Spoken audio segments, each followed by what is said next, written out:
Well, good morning, everyone. Welcome to today's webinar.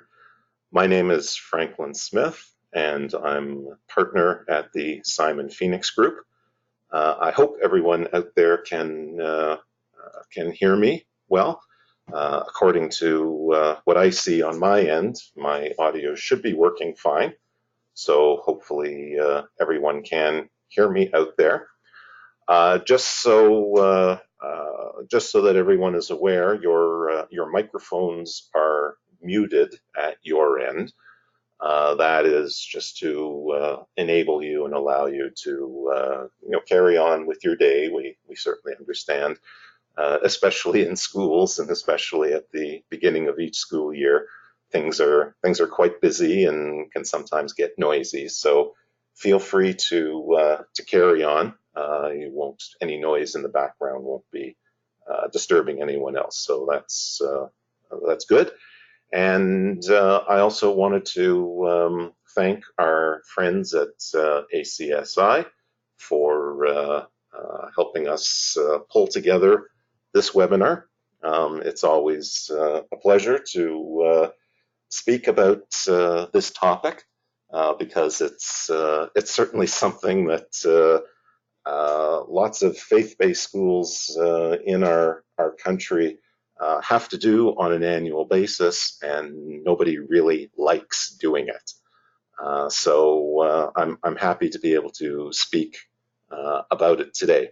Just as a little bit of background before we get started, as I said, your microphones are muted. I'm planning on speaking for probably 40-45 minutes or so on this topic, and then we will provide, or I'll provide, an opportunity should you have any questions. So please feel free, as questions come to you during the webinar, feel free to just type them into the question pane on the GoToWebinar user panel, and we will deal with those questions after the presentation. Someone out there was good enough to type in that the audio is good, so thank you very much. That's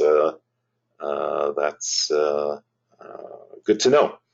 As I've mentioned to a few people have asked me whether this webinar is being recorded, and we are recording it, and that is to allow us to post it up on our YouTube channel after the webinar, and that will allow anyone who has been in attendance to watch it again, or anyone who couldn't be in attendance to watch it, but it'll be directly available off of our YouTube channel, and everyone who's signed up for today's webinar will receive an email approximately an hour after the conclusion of the webinar with a hyperlink to access that. One other point before we get started, in the handout section on the GoToWebinar customer or user panel, there is a PDF document that I have uploaded. It is entitled CRA Tuition Donation Tax Calculation, and it is a PDF version of the slides that I am presenting today. So feel free to download that, and you can have a PDF copy of the slides. So let me begin by giving you a little bit of background of who I am and what we're all about. The Simon Phoenix Group is a software development and consulting company. We're based in the Greater Toronto Area, thoroughly Canadian company and proudly Canadian company. I'm a partner at the Simon Phoenix Group, and the reason I'm speaking to you about the CRA tuition donation tax calculation today is because prior to my moving into this field, I spent the better part of 8 or 9 years in the executive director role at a few faith-based schools here in Ontario. And so I had to perform this calculation every year for 8 or 9 cycles. And I used spreadsheets and, I used spreadsheets to do it. And uh, as effective as spreadsheets were, I knew there had to be a better way of performing the calculation, one that would not take quite so much time. This is not rocket science. This calculation is not difficult, but it is and can be very labor intensive, even when using spreadsheets. Um, there's lots of data that needs to be pulled together. The calculation itself is not 100% cast in stone and clear. There's different assumptions that can be made. So that's what we're going to spend some time talking about today. So I gave you that brief introduction just as a point of indicating that we're we're coming to the table with a solution for making this calculation a lot more straightforward from the background of having done it using spreadsheets and therefore being very familiar with the ins and outs of how the calculation runs. So without further ado, let me begin by and there we go. So you should still be seeing, hopefully, my our splash screen here. So I'm going to begin now with the actual presentation. So I wanted to first of all begin by just giving a brief rundown of what the CRA tuition calculation is and what it is not. It is based on an information circular that was published by the then known as Canada Customs and Revenue Agency, today's CRA, way back when in 1975, actually September 29th, 1975. So quite a few years ago. And it has not changed since, by the way. So what is IC 7523? Well, it is certainly the basis for the tuition donation calculation that all faith-based schools have to go through, the ones that perform this calculation. It is, as I alluded to, it's almost 45 years old now. It is relied upon by the Canada Revenue Agency to conduct audits of issued tuition receipts. And we certainly have clients and customers of ours who have undergone CRA audits, both on the school side as far as how they conducted the calculation, and as well on the issued receipts side of things with the individual payers. So we know what auditors are looking for when they're taking a close look at schools that are performing the calculation. It is certainly open to interpretation, and that goes back to what I alluded to earlier. We've heard stories of CRA auditors that come onto school sites to do audits and don't even know that this IC 7523 exists. So it goes from that end to auditors who do know about it, know how it works, and are quite fluent in it, and everything in between. So it unfortunately is really dependent on the individual auditor, but as scary as it sounds, we have heard stories of auditors who absolutely don't even know of its existence. And although the federal government is never going to admit this, by virtue of allowing faith-based schools to issue tuition donation tax receipts for a portion of tuition fees paid at your schools, in effect, the federal government is funding, quote unquote, private religious education in this country, and they're doing so by way of allowing individuals to lessen their taxable income by applying the receipts. So again, nothing that they'll ever admit to, but it's a benefit to schools. So if you can put up with the pain of doing the calculation, then it certainly can become a sales and marketing tool that schools can use to hopefully attract new customers. IC 7523 is not legislation. It is an information circular only. So one needs to be very clear on that. It is not unambiguous. There is a fair amount of ambiguity in the actual information circular, and it is open to interpretation. As I mentioned earlier, it can sometimes be not understood very well by CRA auditors themselves. Whoops, sorry. Bear with me for 1 sec. There we go.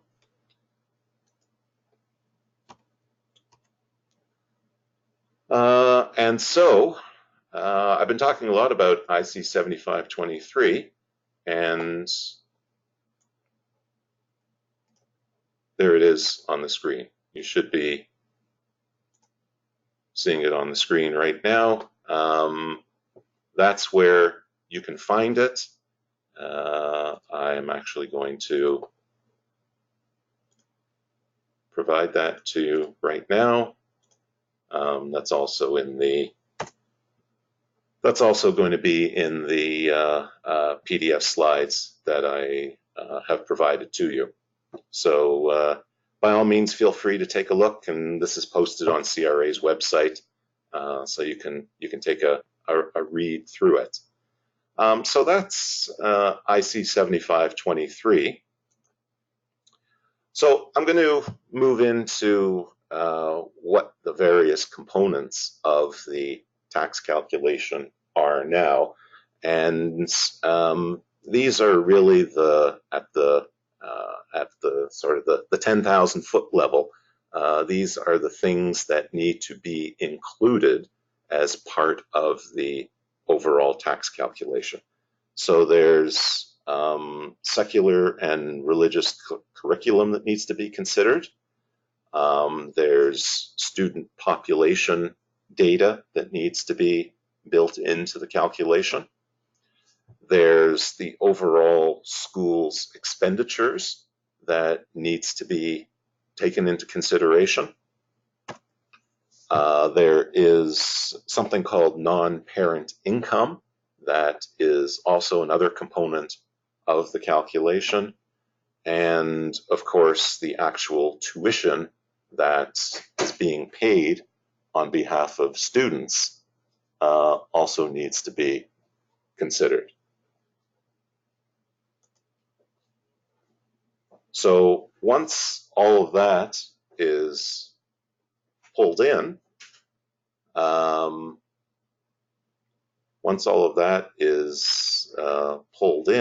then put it all together, and voila, it gives you the answer. I wish it was really that simple as waving a wand, as all of you know out there who are on today's webinar. It's not quite that simple. There's a lot of steps in between identifying the actual components and coming up with the answer. And that's what I'm hopefully going to spend a little bit of time on right now. So In terms of secular and religious curriculum, so schools need to be aware of the percentage split between what would be considered the secular component of the education that's being provided and the religious component of the education curriculum that's being provided.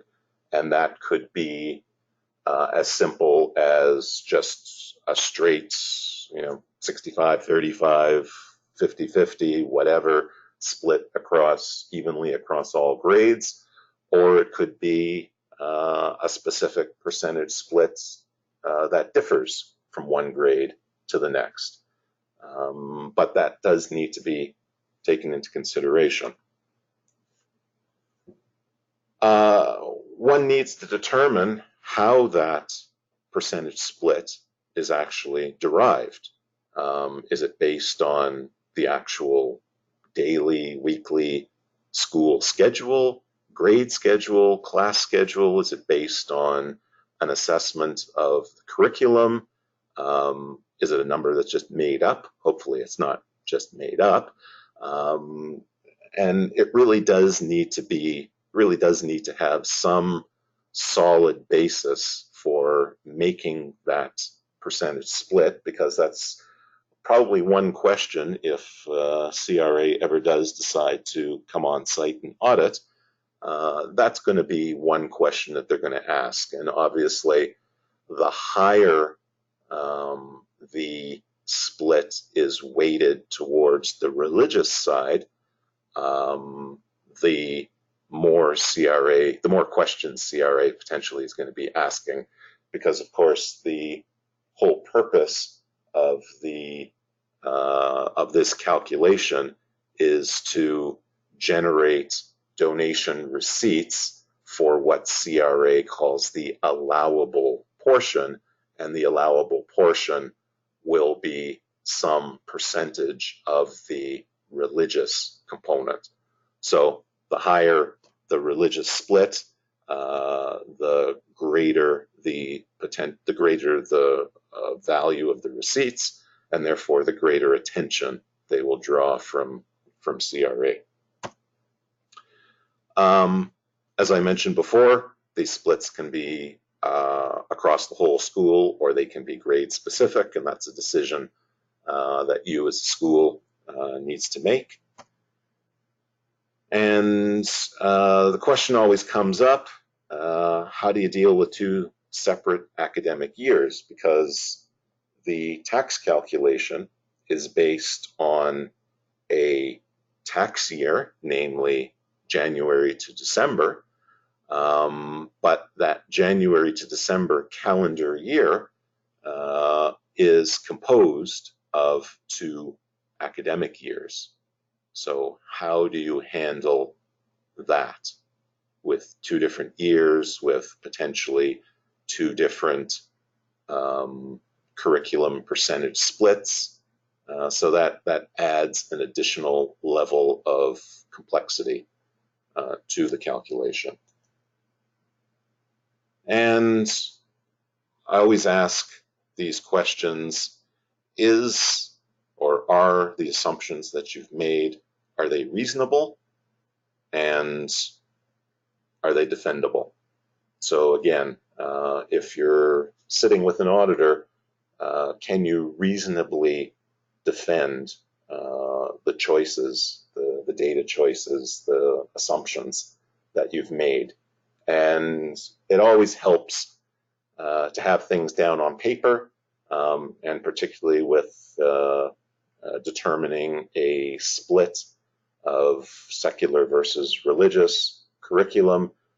If you even have something in a spreadsheet form basing how you've determined this split, and not just, hopefully you see on the screen now, a very simple spreadsheet that looks at a week's worth of instruction for grades 1 to 5 and grades 6 to 8, and just breaks out the total hours and determines a religious secular split based on actual hours.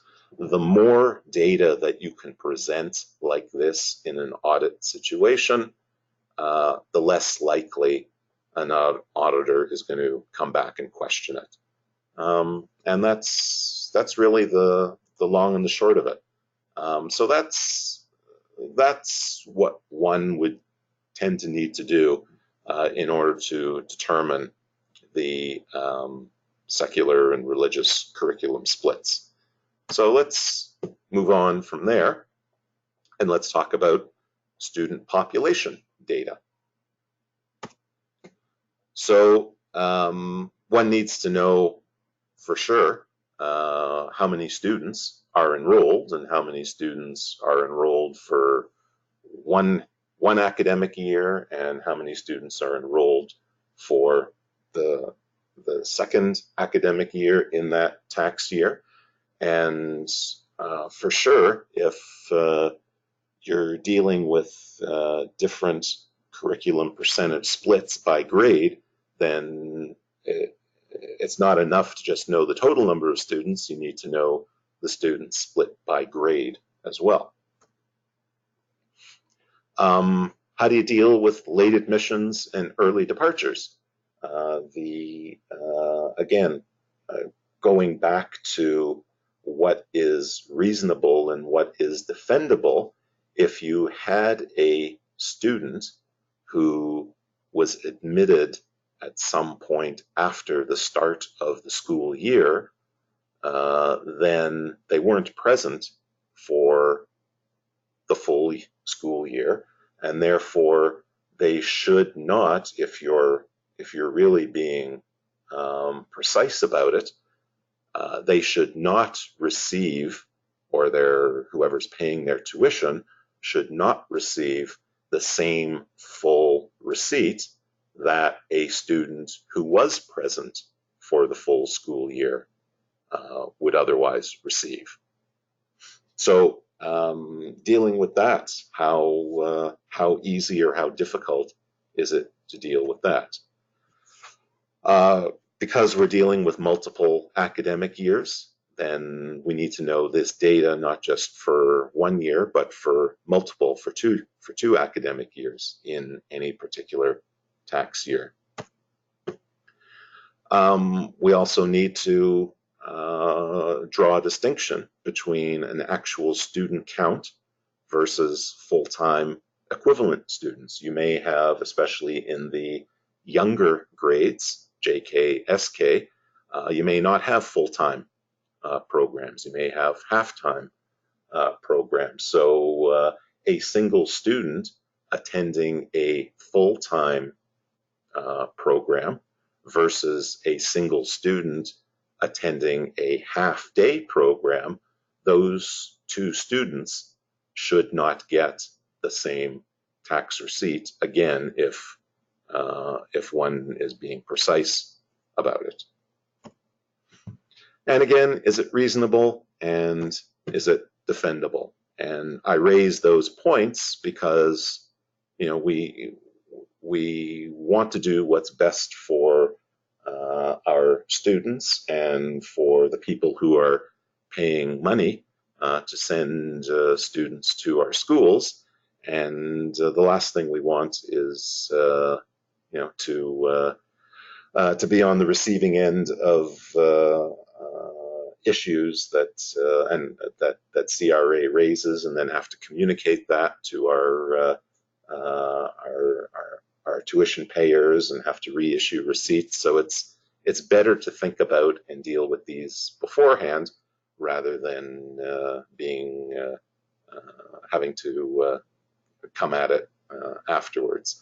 So just in terms of what one might look at in terms of the numbers on student data, and I've spoken about a few things here.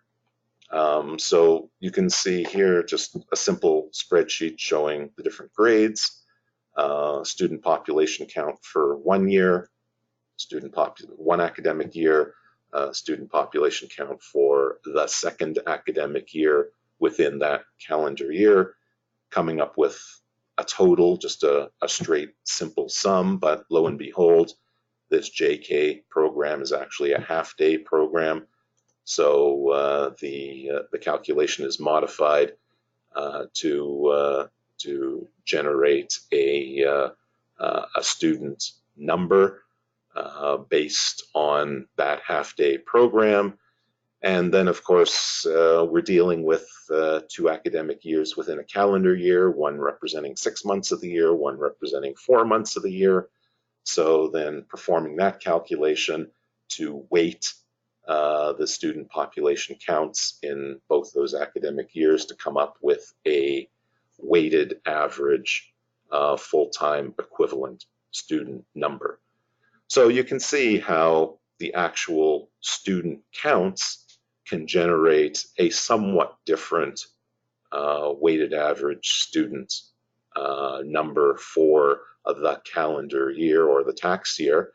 And it may not look like a significant difference, but as you proceed through the calculation, a small difference like this can have a not insignificant impact on the amount of a tuition donation receipt that is generated.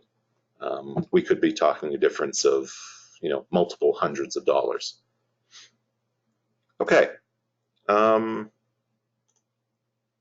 Whoops. So hopefully we're back at the right screen. I think we are. Great. So let me move on. School expenditures. That's the next item that we need to deal with. So again, the issue of 2 separate school years comes into play here, and needing to track school expenses based on those 2 different years. As part of the calculation, there needs to be a distinction made between costs of education for the religious component and the secular component. So how is, that consideration needs to be made, because that is part of the IC 7523 calculation. How does one go about segregating those costs? That's something that needs to be considered. Are there expenditures that cannot be included as part of the school expense base? And there are, notably capital costs. So the costs associated with building an addition to your school, for instance, cannot be included. That's the big example. And again, is it reasonable and is it defendable? So I do have here we go. I do have a spreadsheet that just to show you as an example. And hopefully most of you who are running schools are using some form of financial accounting software package, whether it's QuickBooks or Simply Accounting or something similar. These packages are really good at tracking all of this stuff, assuming the data is put in there in the first place. And so this is, this could be what one of your spreadsheets that can get exported out of your financial accounting system could look like. So that's another piece that needs to get fed in.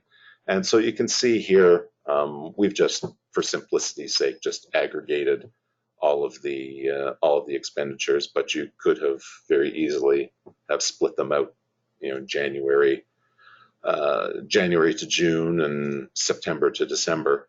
So you can see here all of the typical expenses that you might find in a school, and with a total, and this percentage here is just the secular split that I showed you earlier to come up with an actual dollar amount based on splitting out um, uh, or applying that percentage on the actual expenditures. All right. So non-parent income. That's something. That's also another component of the calculation that needs to be taken into consideration. So where does that data come from? Well, non-parent income is typically composed of donations that come from quote unquote non-parent sources. There are other elements, there are other components that can be considered non-parent income, but that would be certainly one of the biggest. There's also, grants. Maybe your school receives a grant from some other charitable institution, like a church or a United Way or any other type of any other type of funding organization. There could be miscellaneous income. Interest income is probably a good example of that. And again, this non-parent donation income. That's an interesting one because, yes, typically donations received from anyone who is not a parent at your school can be included as part of the calculation. And there's a benefit for doing this because it ends up, as far as the calculation goes, it ends up eventually the higher your non-parent donation revenue is, that will lower the costs and therefore increase the amount of donation receipt that you can issue. And CRA has a fairly broad definition of what a non-parent entity or individual is. Essentially anyone who is not a parent. So if you have a grandparent, they're not parents. Aunts and uncles, they're not parents. A company that is owned by a parent is considered a non-parent entity. So as you can imagine, this is where the ambiguity, and this is where the how should I put it, the creativity of running this calculation. This is where it comes in.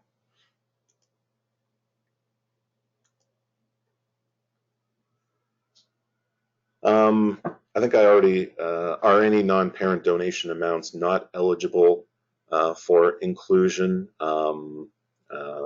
There are some non-parent donation amounts that are not eligible for inclusion, and these go back to donations that some parents can make, particularly if you receive donations based on the donation of securities, and there is a portion that is not eligible for inclusion, and likewise donations made. The bigger one is donations made that are directed for capital improvements. They're also not eligible for inclusion. And again, is it reasonable and is it defendable? So I believe I had, bear with me for a second, in my spreadsheet here we talk about non-parent income, and there it is. So you can see donations some miscellaneous items and some grants. And so that therefore generates, based on the expenditures, that serves to reduce those expenditures by the amount of the non-parent income. So the higher your non-parent income, the lower your net secular cost for the school is. And that serves to increase the overall value of receipts that can be generated. Okay, so I'm noting that it's 11:05, so I'm going to, oops, sorry, I'm going to move forward, and I kind of have lost my place here a little bit, so let me go back. There we go. And hopefully we've gone through this, and that. Okay, so student tuition payments. Hopefully you're keeping track of student tuition payments. Again, if you're using a financial accounting package, typically this is the accounts receivable side of the equation, and you're keeping track of who's paying what on behalf of what students.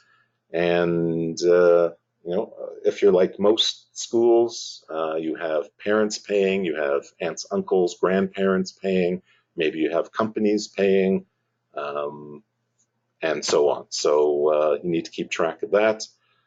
Tuition payments by extended families, that's also another wrinkle that is added into the calculation, because if you have extended family members paying, and especially if you have multiple individuals paying for a single student, then that will also serve to change the value of the receipt that your payors, your multiple payors, receive.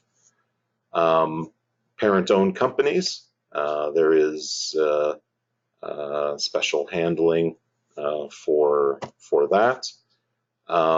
Tuition payments made by securities transfer, there is certainly special treatment that needs to be given to that, because when donations by securities transfer are made, they need to be receipted immediately for the full amount.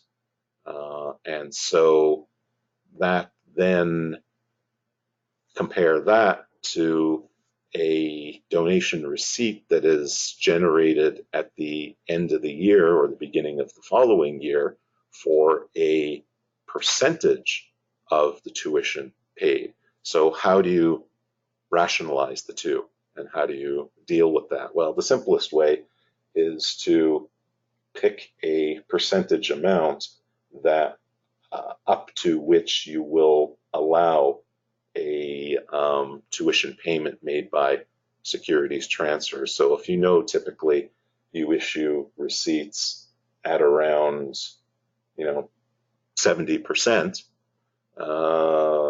in prior years, then you would not allow a parent or an individual or a company to pay a tuition on behalf of a student by securities transfer for anything certainly more than that, and probably less than that to give you some extra flex. So that way you can issue the receipt immediately for the full amount and not, in the end, have issued a receipt for more than the allowable portion. So again, another wrinkle that needs to be considered. And is it reasonable, and is it defendable? So performing the calculation, I've hopefully gone through and given you a sense of what's involved in the calculation, and as well some of the additional treatments and how you treat different situations that come up in order to accurately perform the calculation. So, you need to know how many students, you need to know how many tuition payors you have, and you need to decide how much time you have to do this. And that's really going to tell you what method is best to use. I dare say they're probably using paper, pencil, and a calculator nowadays is probably not the best way of going. Maybe it was 10 or 15 years ago, or it was certainly a way of doing it. Likely nobody's using that methodology anymore. There's certainly spreadsheets, and I mentioned earlier at the beginning of the webinar that I certainly have made good use of spreadsheets in performing this calculation, and they do work. They certainly work well. And there's also now, one needs to seriously consider making use of a computer application. We're all being asked to do a lot more in a lot less time, and that's a serious consideration. So I'm not going to spend a lot of time on the pros and cons of using a calculator. The tools are readily available. You can get lots of different people pulled in to do different aspects of the calculation, and it doesn't require any computer knowledge. The problem is it's ineffective and it's inefficient, and you're leaving yourself way open for lots of errors to creep in. So I certainly would not recommend using a calculator, certainly not today in 2019. Spreadsheets, well, again, they're certainly readily available. If you know what you're doing with a spreadsheet and you have lots of experience using spreadsheets, they can be extremely effective tools. Likewise, you can subdivide the calculation so that you can get different people to perform different parts of the calculation so that it's not all on one person. You certainly get faster processing time, and as long as your programming in the spreadsheet is correct, you're going to complete the calculation without any mathematical error.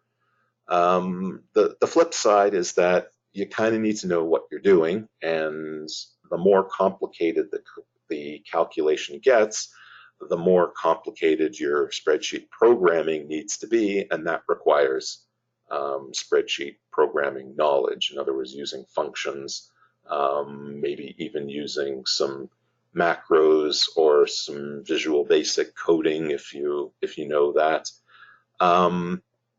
There is time required to develop and maintain your spreadsheet model. I certainly found when I was doing this by spreadsheet, I would get the calculation done, I would get the receipts out by the end of February, I would breathe a huge sigh of relief, I would close my spreadsheet model, and I wouldn't look at it again until next January, the following January.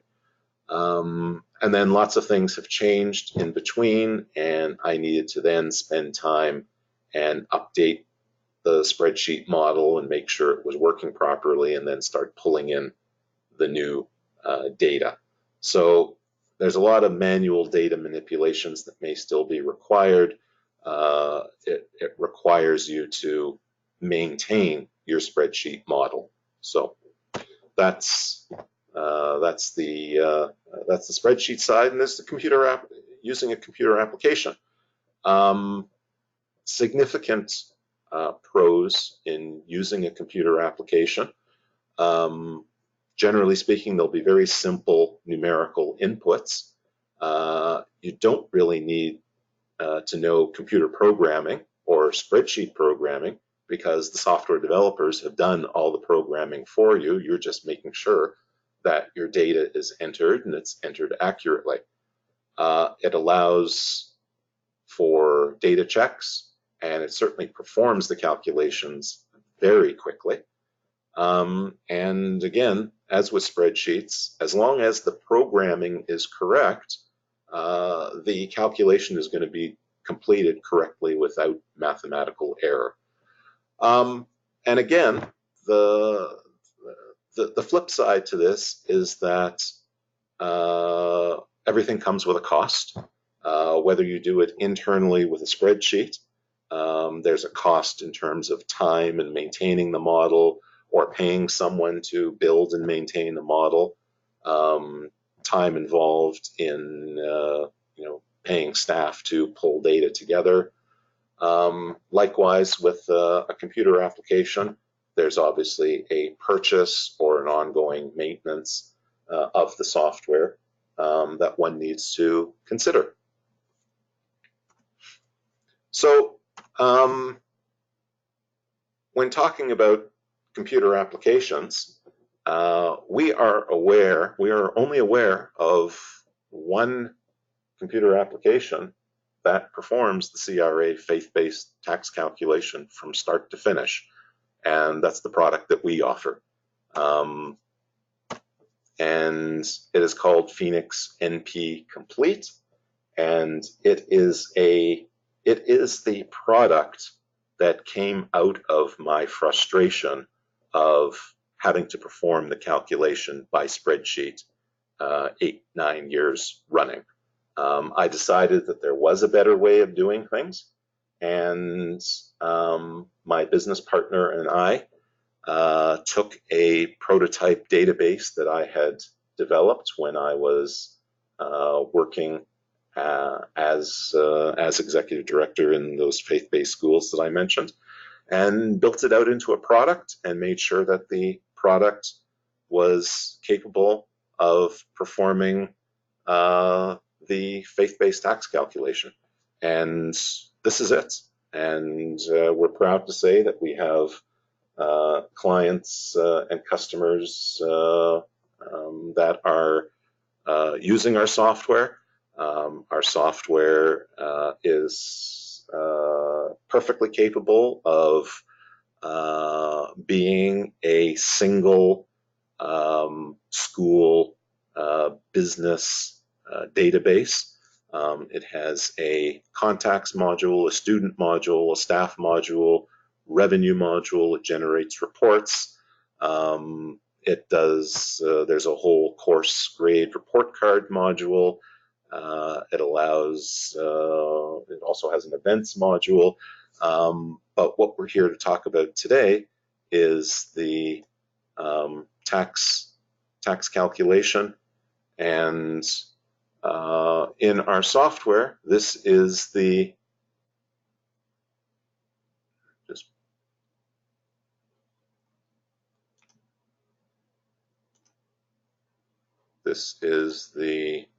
screen where, oops, there we go.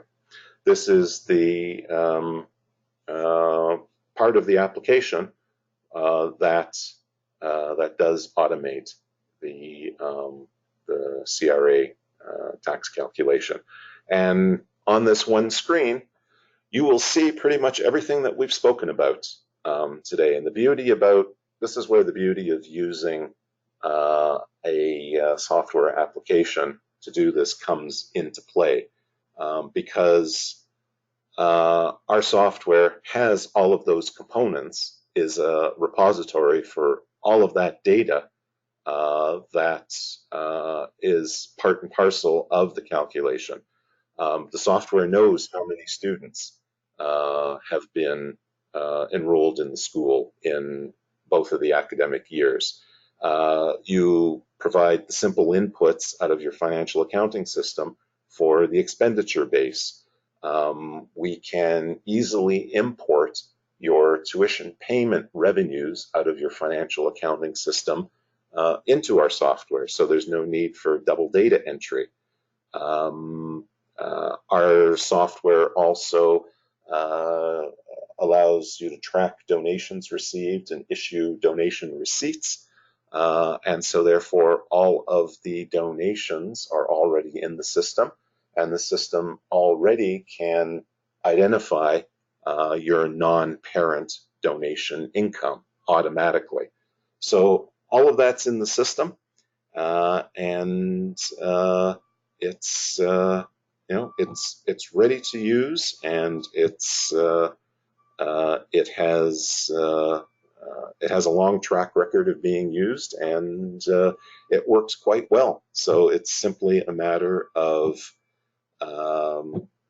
putting the appropriate data in, previewing the results, and those should come up on the screen momentarily.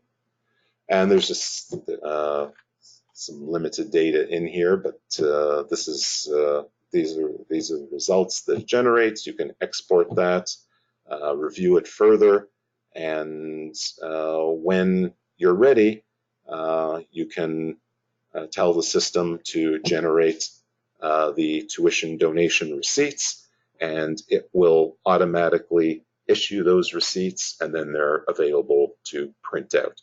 So literally with the push of a few buttons, you reduce a calculation that generally takes a concerted effort from during the January-February timeframe to hopefully spending a lot of your time simply reviewing data and preparing to perform the calculation rather than actually running spreadsheets and correcting errors in spreadsheets, and hopefully not tearing your hair out doing it. So that is the presentation that I had today. I'm happy. It is now 11:20, so wow, I'm right on time, and that's a good thing. So I'm happy to take any questions that anyone might have. So I will give you guys a few minutes to type in anything. I see a couple of questions coming in, so we'll give a couple of minutes for people to do that. So why don't I get started, because there are a few questions that have come in. One person asks about students enrolling late. So let's say you have a student enrolling on November 8th. Will our software and will the calculation consider the exact date, or is there an approximation built in? Well, the good news is that our software is capable of taking into consideration the exact dates that a student enters, or on the flip side, leaves the school. So in our software, in the student module, on a per student basis, you can set the student's first day or start day for that school year, and the student's end day for that school year. So if you have a student that only joined the school on November 8th, then assuming that that data is entered on that student's record, then the calculation will automatically pick that up and will take that into consideration, and it will prorate the calculation based on that. And that goes back to what I was saying earlier, that a student who is present for the full school year should get a full receipt, full being for the full allowable portion, whereas a student who is only there for a portion of the year should reasonably get a prorated receipt based on the portion of the year that they were enrolled in the school. And that's something that, when an auditor asks, typically they would be quite impressed on being able to include that in the calculation right down to the day. And yes, our software takes that into consideration. So someone else, oh wow, great, questions are really coming in now. Thank you very much.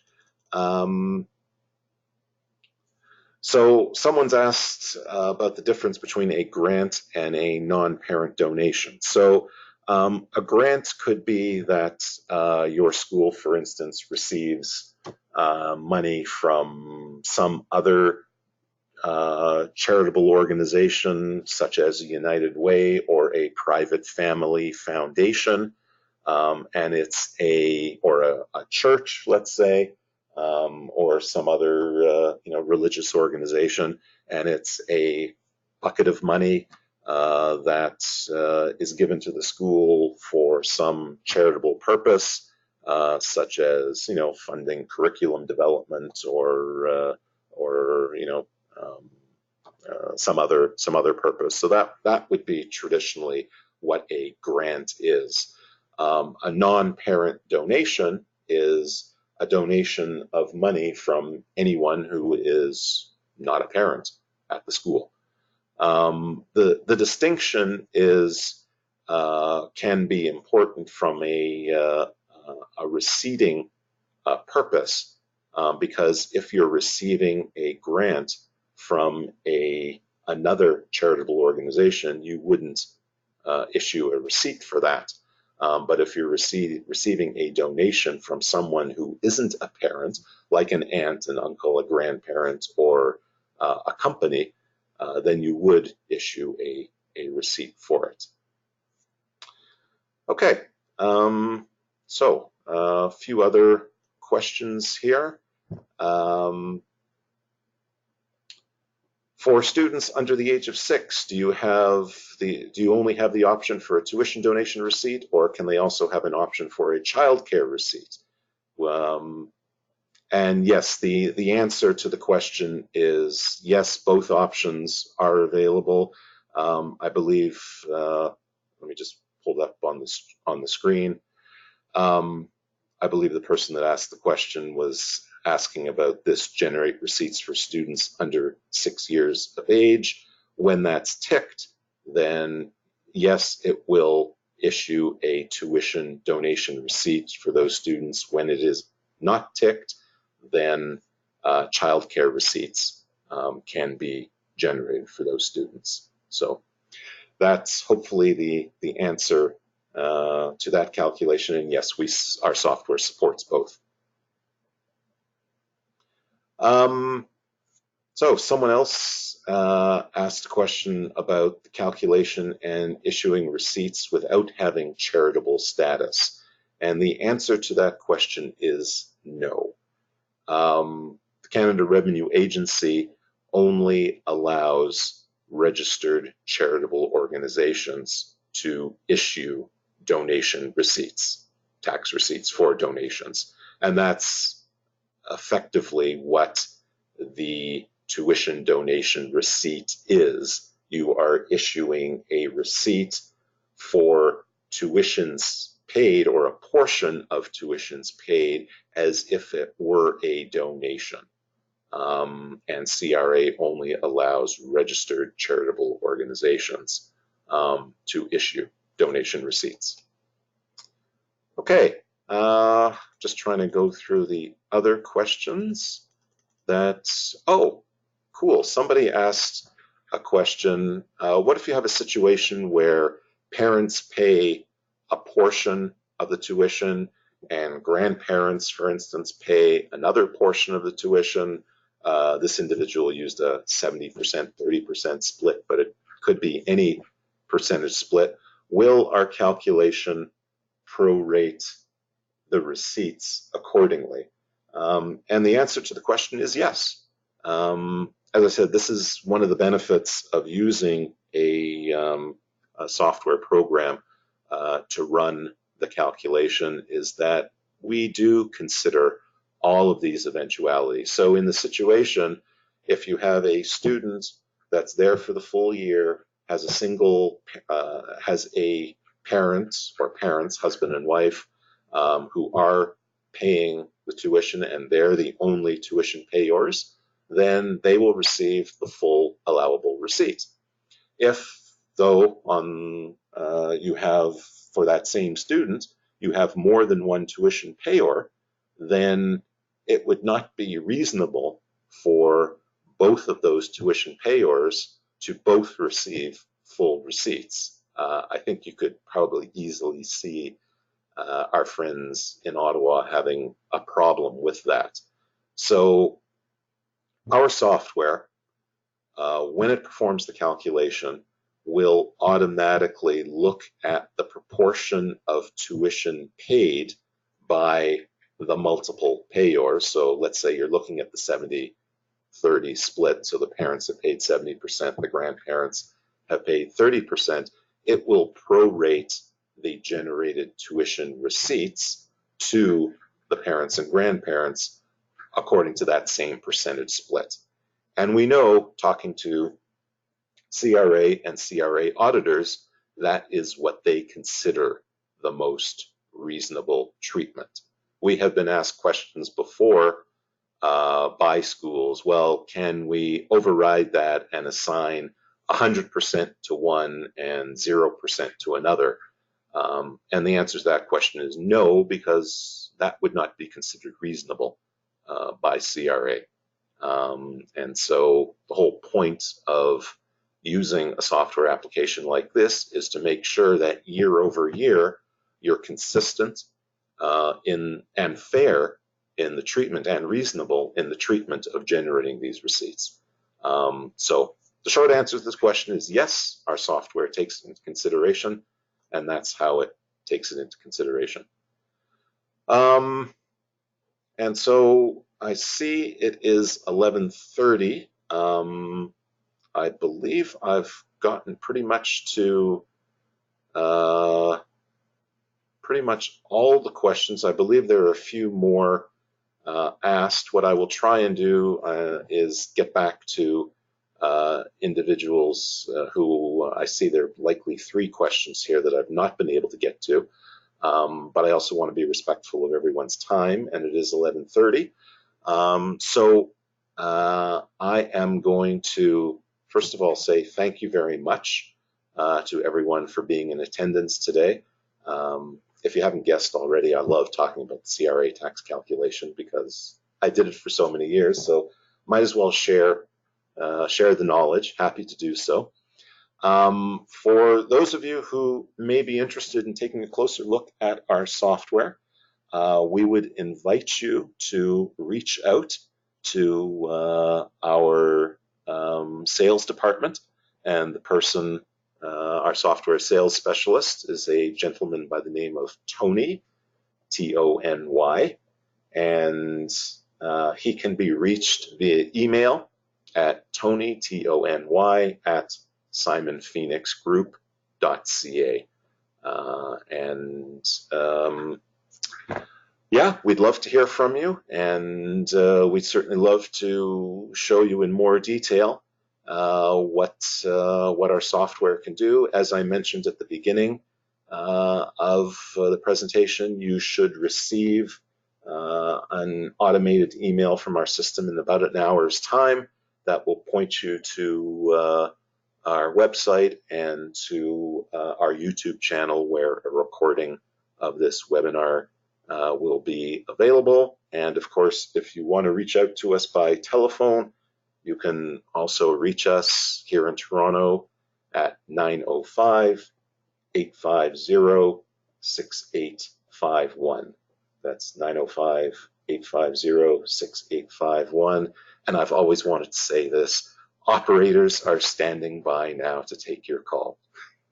So again, thank you very much. Sorry, I couldn't resist that. Thank you very much. I will wish everyone a great rest of your day, and thanks so much for being in attendance, and take care.